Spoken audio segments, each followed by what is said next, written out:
여러분 안녕하십니까? 인성 수업 18번째 시작하겠습니다. 오늘은 어리석음에 대한 이야기를 할 텐데요. 어리석은 사람의 속음 이야기입니다. 자, 어떤 이야기일까요, 여러분? 들어가 보죠. 자, 먼저 교과서 42쪽에 있는 이야기입니다. 한번 읽어 드릴게요. 옛날 어떤 어리석은 사람이 있었습니다. 그는 어느 날 남의 집에 가서 그 집 주인이 주는 음식을 먹고 싱거워 맛이 없다고 불평을 하였습니다. 주인이 그 말을 듣고 음식에 소금을 조금 넣어 주었습니다. 그랬더니 그는 소금에 소금을 넣은 음식을 맛있게 먹고는 이렇게 생각했습니다. 음식이라는 게 말이야, 이렇게 맛있어진 건 분명 소금 때문일 것이야. 조금만 넣어도 맛이 나는데 하물며 많이 넣었을 때는 더 맛있겠지? 라고 생각했습니다. 벌써 여러분들 알죠? 어리석죠? 어리석은 생각으로 그는 많은 약의 소금을 먹었습니다. 날마다 소금을 먹었던 결과 입맛을 도리어 잃게 되고 병까지 앓고 말았습니다.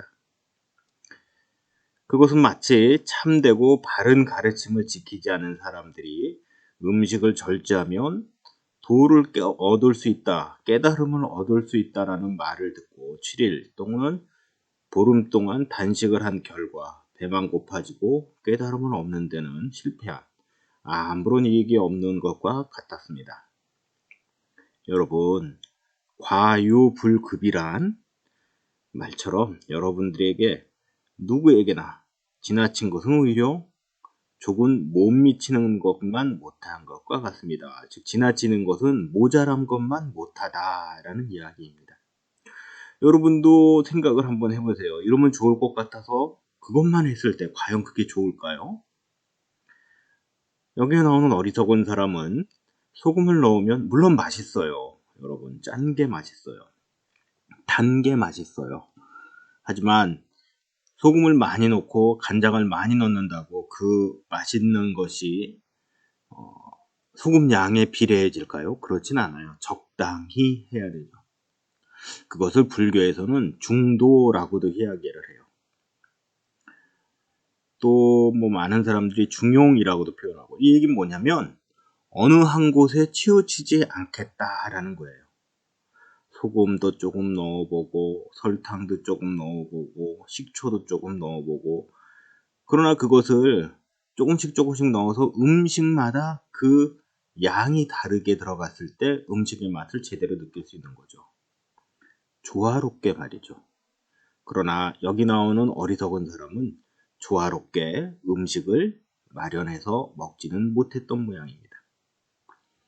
여러분도 그런 적 없는가요? 이 친구가 좋아, 그래서 다른 친구를 좀 멀리하거나, 나의 생각이 맞아, 다른 건 다 틀려, 그리고 다른 사람과 이야기를 해보지 않거나, 이런 어리석음은 없었는지 모르겠네요.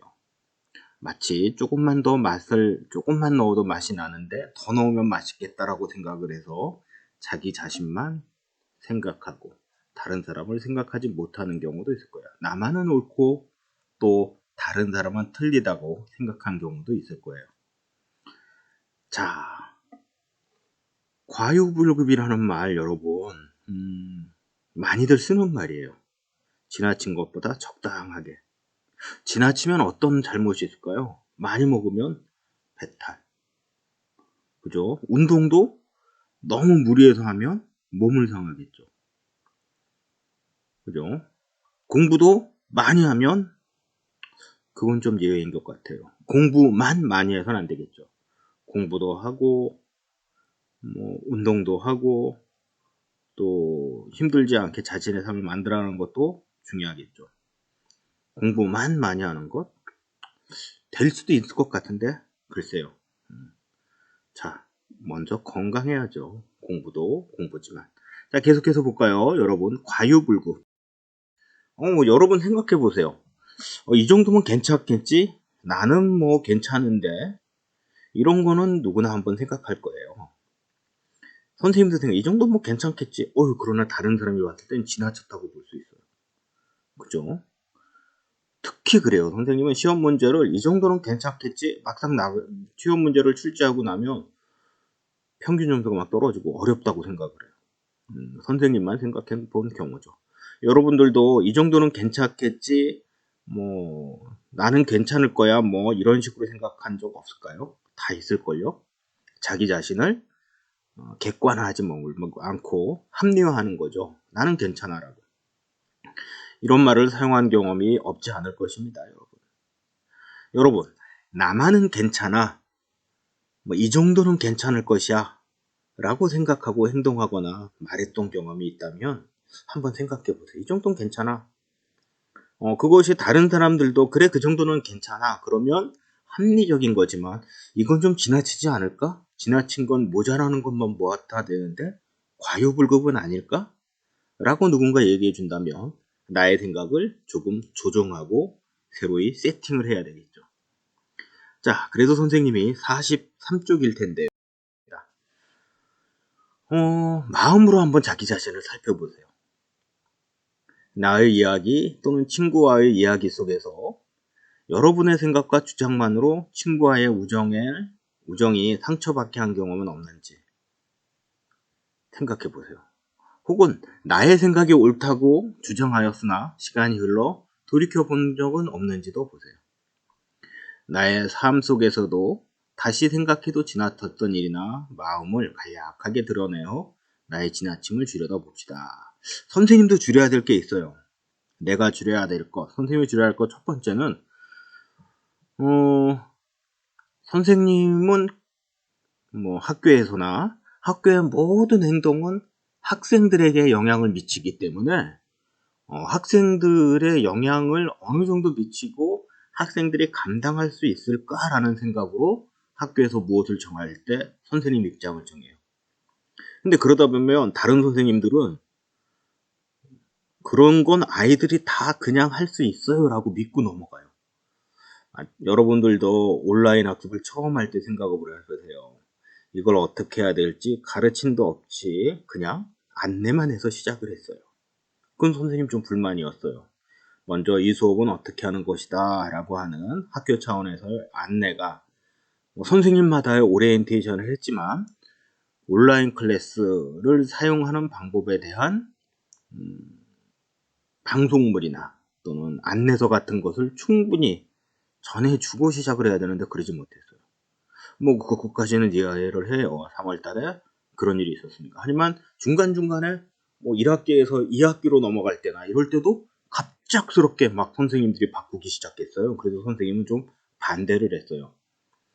선생님 입장에서는 옳다고 생각을 했더나 다른 선생님 입장에서는 쓸데없는 거 한다라고 바라보셨나 봐요. 학생을 위해서 무엇을 결정할 땐 학생에게 영향을 미치니까 학생들도 바뀌는 내용을 정확하게 알고 선생님도 정확하게 알고 그럴 시간이 필요하다 그랬는데 뭐 다 괜찮다고 그러고 그냥 가더라고요. 좀 거칠게 일을 진행을 해서 참견하지 말걸 하는 후회를 했어요. 근데 선생님이 참견 안 하면 여러분들 입장에서 누가 이야기해 줄지도 고민스럽긴 했어요. 이게 고민이에요. 지나침이라는 것이 타인으로부터 지나치다라고 느낌을 받으면 그때부터 선생님도 말과 행동을 좀 줄여야 될 것 같다라는 생각을 해봤어요. 여러분도 내가 줄여야 할 것 한번 적어보세요. 교과서 43쪽이고요. 계속해서 볼까요? 자, 그러면 내가 좀 줄여야 될 것이 있다면 바로잡는 나의 세 가지를 생각해 보세요. 선생님이 한문을 적어놨네요. 신구이. 그러니까 몸으로 행위로 짓는 나쁜 습관을 찾아서 바꿔보시고요. 입으로 말로 짓는 나쁜 습관 찾아서 바꿔보시고요. 뜻으로 나쁜 생각으로 짓는 나쁜 습관을 한번 바꿔보세요. 선생님은 몸으로 하는 행위 중에 나쁜 습관이 일단 잘 누워요. 밥 먹고도 혼나요. 집에서 밥 먹고 눕는다고. 두 번째, 운동을 싫어해요. 그나마 수영을 좋아했지만 코로나19 때문에 수영을 못해서 운동을 싫어하는데 더 안 하게 되니까 어떻게 될까요? 선생님 몸을 해치는 나쁜 습관만 나태해지는 거겠죠.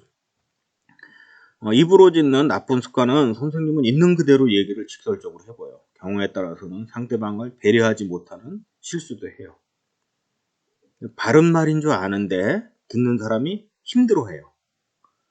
그래서 선생님이 좀 조정을 해야 되겠다 싶어요. 그러니까 상대방이 어떻게 생각할까를 생각하지 못하고 이야기했다가 최근에 그런 생각을 해봤어요. 상대방을 이해하고 상대방의 입장에서 이런 이야기를 해도 될까? 라고 조심스럽게 다가서야지 내가 하고 싶은 말을 다 해서는 안 되겠구나. 학교 안에서도 학교 밖에서도. 끝으로 뜻과 생각으로 짓는 나쁜 습관. 선생님은 나쁜 생각 많이 해요. 그죠? 이렇게 되면 어떻게 될까? 언젠가 얘기했듯이만 이 세상에 아무도 없으면 난 뭘 할까? 혼자 생각을 해봤어요. 그때 높은 건물을 폭파시켜도 되지 않을까? 이런 생각도 하고 그래요. 근데 여러분, 그런 생각을 한다라는 것은 좋은 건 아니죠. 그죠? 좋은 생각으로 좋은 말과 좋은 행동을 해야 되는데 그러지 못하는 것은 좀 힘들 수도 있죠. 자, 이렇게 여러분, 우리가 앞서서 지나치면 모자란 것만 못하다라는 과유불급은 뭐라고 했죠? 어느 한쪽에 치우치지 않고 가장 적절하고 최선의 조화로운 자세로 만들어가는 거예요. 그러기 위해서는 나에게 있어서 지나친 것들을 찾아서 그 지나치거나 과했던 것들을 조정하고 개선하는 방법이 필요할 거예요. 몸으로 지나쳤던 것, 입으로 지나쳤던 것, 그리고 뜻으로 지나쳤던 것들을 찾아서 그것을 바꿔보는 방법도 좋은 인성을 만드는데 아주 중요할 것 같아요. 몸으로 제일 중요한 거는요, 다른 사람 이야기를 들어주는 거 너무나도 좋아요. 다른 사람이 이야기하면 내 이야기 하기 전에 쭉 들어봐주는 습관 좋은 거고요. 입으로 할 때도 그 사람이 어떻게 내 말을 받아들일까라는 생각을 가지고 다가서는 것도 중요해요. 그렇지 않으면 실수할 수 있거든요. 마지막으로 생각은 좋은 것만 생각해서 좋은 결과를 만들겠다고 하는 것이 여러분이나 친구에게나 또 부모님에게나 중요할 것 같아요. 자, 여러분, 몸과 입과 뜻, 이걸 신구, 이 세 가지라고 하는데요. 여러분들의 행동은 다 여기에 걸려 있어요. 몸으로 하는 것, 입으로 하는 것, 생각으로 하는 것. 그죠? 좋은 것과 나쁜 것도 몸으로 하는 것, 입으로 하는 것, 뜻으로 하는 것, 이렇게 세 가지로 나누어져서 볼 수 있어요. 여러분, 질문이 있으시면 질문을 보내주시고 또 수업 시간에 만나서 함께 할 수 있도록 하고요. 오늘은 43쪽의 표를 잘 좀 정리를 해주시기 바래요. 앞서 얘기했지만 여러분들이 작성하고 만든 이 교재는 선생님이 나중에 다 거둘 예정입니다. 예, 수고하셨고요. 감사합니다. 이것으로 18번째 인성 수업을 모두 마치도록 하겠습니다. 감사합니다.